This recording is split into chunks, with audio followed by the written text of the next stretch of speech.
Hey guys, this is the RGT Tracer Pro, the EX86180 Pro. They're one of the two things. Now, we looked at this a little while ago, the four-wheel steering job. We had the brownouts, we had underpowered servo. It was geared slightly too high and I had some issues, with that thing cutting out. Clunky, chunky, and yet also somehow premium with the carbon fiber rails and all.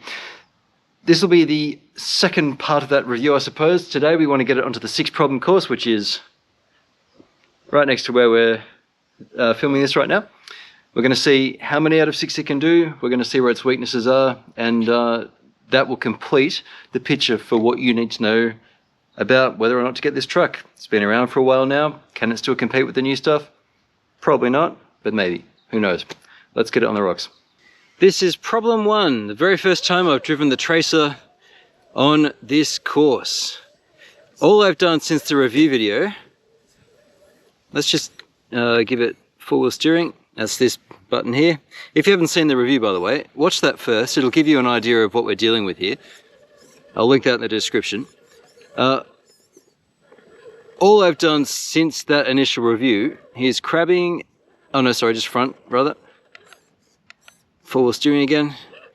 Is to tighten up everything with thread lock. That's really all I've done.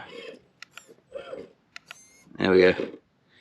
Now, having to cycle through all the steering modes is kind of annoying because it destabilizes the car, but it's still good enough. Problem 1 done. This is into problem 2.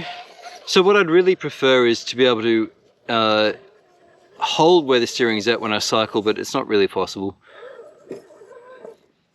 I'd like to change to crabbing without everything changing, but then the way this thing cycles is it is just destabilizing, that's all.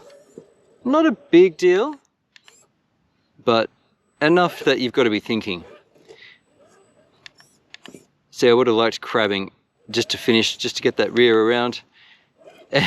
Anyway, look, it does it. Straight into 3. Now, this is why having the same consistent rock problems for all these different crawlers is such a benefit, because I would have preferred crabbing, honestly.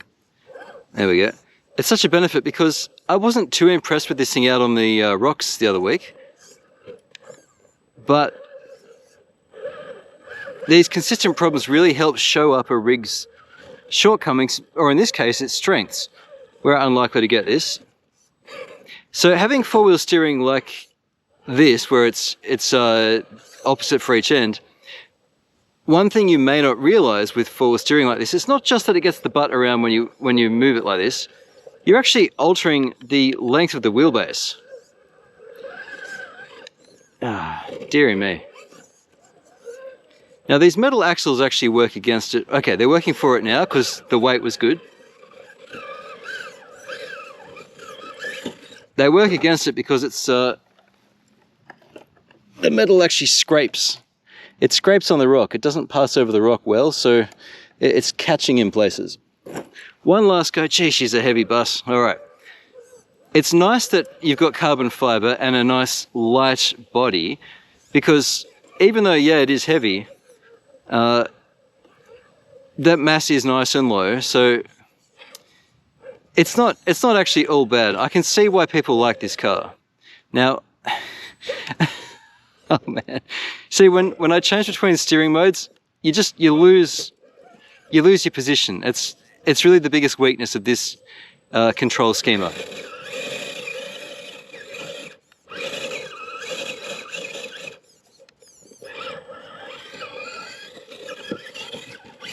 I think we can say 3's out. Okay, into problem 4.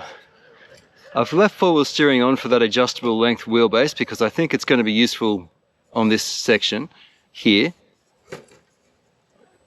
It just increases and decreases the reach as we go. So that actually made that transition more easily than most trucks. And look at that. I'd love to crab here, but let's see if we get away with it. There we go. This will probably get us there. Yeah, it did. Beautiful. I can't complain about that. Piece of cake. This is problem 5. I've got four-wheel steering still active. Although I'd prefer to crab here if I could. We're pushing it. We are pushing it. I'm glad that four-wheel steering follows crabbing because I'm finding I'm using that transition quite a lot. but it's now when I want to change that it's a problem. Continuing problem 5. I'm going to keep forward steering and hope for the best. There we go. Yep, good enough to get there. This is problem 6, which I'm genuinely curious about. By keeping that forward steering for that adjustable wheelbase. I didn't mention this also, we're on 2S not 3S to help try and combat those brownouts we were having. So far, so good. Now crabbing's not going to help here.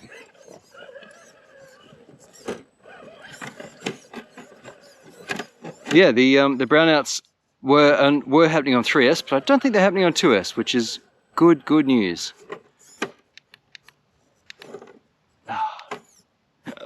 Oh man.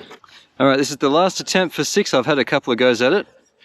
It's the transition from this direction to getting up to that rock that's been problematic. Because I've changed to crabbing here a couple of times and it's just not working out for me. There we go. Now we want crabbing to move that back across. No, we don't. Oh! These transitions are a killer. Let me just see. If we got the front wheels up, does it have the reach? Let me just see. I think it does. No. Okay, interesting. Okay, so we've got problem 1, problem 2, both easy. Problem 4 was a piece of cake. Problem 5 was easy enough. Couldn't do 3 with a bunch of attempts. Couldn't do 6 with a bunch of attempts. Where does that leave us with this thing? Well, metal axles are an issue. This drive shaft sticking out, like I said in the review, was an issue. It's really getting eaten up on this corner here. The front as well. So I'd really like to clock these things around, but we can't. Changing link lengths could actually work if we lengthened the upper links. That'd bring it in a little bit. This is getting in the way. That was definitely hurting us on problem 6, but not so much on 3. This is an ambitious project from RGT.